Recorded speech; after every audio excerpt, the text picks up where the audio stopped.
గాంధీ భవన్లో ప్రజావాణి కార్యక్రమం మొక్కుబడిగా మారిందా? టీపీసీసీ చీఫ్ కూడా ప్రజావాణిని లైట్ తీసుకుంటున్నారా? కొద్ది రోజులుగా గాంధీ భవన్లో నిర్వహిస్తున్న ప్రజావాణికి మంచి రెస్పాన్స్ వస్తుంది. కానీ ఉన్నట్టుండి ప్రజావాణికి ఎందుకు బ్రేకులు పడినట్టు?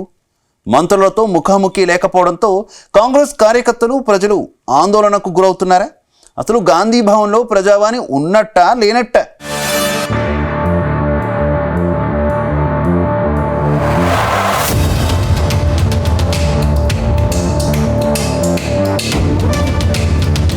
తెలంగాణ పీసీసీ చీఫ్ గా మహేష్ కుమార్ గౌడ్ బాధ్యతలు తీసుకున్నాక గాంధీ భవన్ లో మంత్రులతో ప్రజావాణి కార్యక్రమాన్ని ప్రతిష్టాత్మకంగా చేపట్టారు.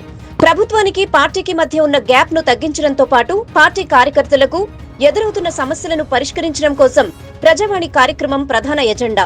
ఇక వారంలో 2 రోజులు మంత్రులు గాంధీ భవన్ లో అందుబాటులో ఉండి కార్యకర్తలు, ప్రజల ఫిర్యాదులను స్వీకరించి వాళ్ల సమస్యలను పరిష్కరించారు. మొదటి వారంలో 2 సార్లు చేపట్టిన ప్రజావాణికి మంత్రులు క్రమం తప్పకుండా అటెండ్ అయ్యారు. ప్రజల నుంచి వినతులు స్వీకరించి పరిష్కరించేందుకు ప్రయత్నించడంతో మంచి ఫీడ్బ్యాక్ కూడా వచ్చింది.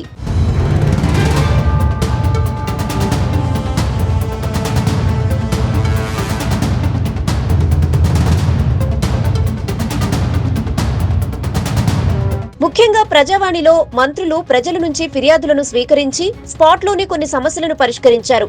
ఇక కంటిన్యూగా ప్రతి వారం మంత్రులు గాంధీ భవన్ కి వస్తారు. ప్రజావాణి కార్యక్రమం కంటిన్యూ అవుతుందని అంతా భావించారు. కానీ అది 3 నాళ్ల ముచ్చటగానే మిగిలిపోయింది. ప్రతి వారం మంత్రులు గాంధీ భవన్ కి వస్తారని భావించి సమస్యలు చెప్పుకోవడానికి గాంధీ భవన్ కొచ్చిన కార్యకర్తలు, ప్రజలు నిరాశతో బ్యాక్ స్టెప్ వేస్తున్నారు. వరుసగా 4 వారాలు ప్రజావాణిని నిర్వహించి మళ్లీ వాయిదా వేయడంతో కార్యకర్తలు నిరాశకు లోనవుతున్నారు. అసలు ప్రజావాణి కార్యక్రమం ఉన్నట్టా లేనట్టా అని గాంధీ భవన్ కు వచ్చిన నేతలను, కార్యకర్తలను ప్రజలు ప్రశ్నిస్తున్నారు.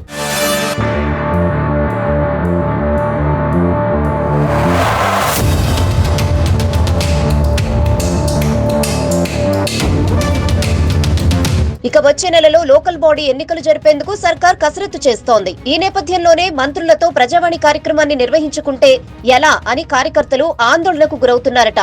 ఎందుకంటే కింది స్థాయిలో ఎదురవుతున్న సమస్యలు, నేతల మధ్య సమన్వయ లోపాలని కూడా సరిదిద్దాల్సిన సమయంలో ముఖాముఖి నిర్వహించకపోతే లోకల్ బాడీ ఎన్నికల్లో గడ్డు పరిస్థితి ఎదుర్కోవాల్సిన పరిస్థితి వస్తుందని నేతలు మదనపడుతున్నారట. టీపీసీసీ అధ్యక్షుడు మహేష్ కుమార్ గౌడ్ సైతం మంత్రులతో ముఖాముఖి కార్యక్రమాన్ని లైట్ తీసుకున్నట్లు పార్టీలో చర్చ జరుగుతోంది.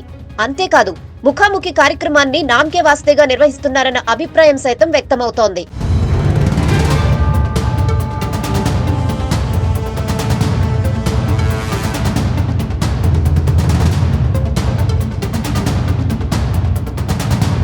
ఏదేమైనా ముఖాముఖి కార్యక్రమాన్ని కంటిన్యూ చేసి పార్టీ కార్యకర్తలు, ప్రజల సమస్యలు పరిష్కారం అవుతాయనే అభిప్రాయం వ్యక్తమవుతోంది. ఈ కార్యక్రమం వల్ల రానున్న స్థానిక సంస్థల ఎన్నికల్లో ఖచ్చితంగా కాంగ్రెస్ బలం పుంజుకోవడంతో పాటు మెజార్టీ స్థానాలు గెలవచ్చనే భావన నేతలతో పాటు కార్యకర్తల్లో కూడా ఉందట. లేదంటే ప్రతిపక్ష బీఆర్ఎస్ పార్టీ సోషల్ మీడియాలో అసత్య ప్రచారం చేసే అవకాశం ఉందని టెన్షన్ పడుతున్నట్లు తెలుస్తోంది. ఇలాంటి టైంలో మంత్రి ముఖాముఖి ఎపిసోడ్ ను క్రమం తప్పకుండా ఏర్పాటు చేయడం సో బెటర్ అంటున్నాయి గాంధీ భవన్ వర్గాలు.